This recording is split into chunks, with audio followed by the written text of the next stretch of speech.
Magandang hapon po. Andito po tayo sa ilog. Ay, nagsasalandra kami ng buhangin. Yung buhangin. Ito po yung sa aking buhangin ay kaunti pa.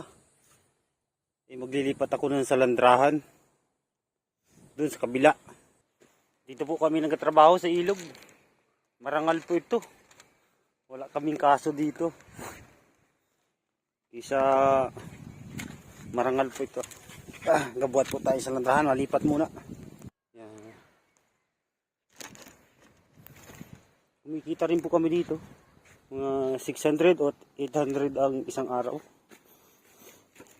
Patsambahan po yun, minsan ay wala. Ito yung pisto ko. Malalim. Dito po, wala kami ditong amo. Kaya kami nagsasalandra na lang, walang magbubusa na amo.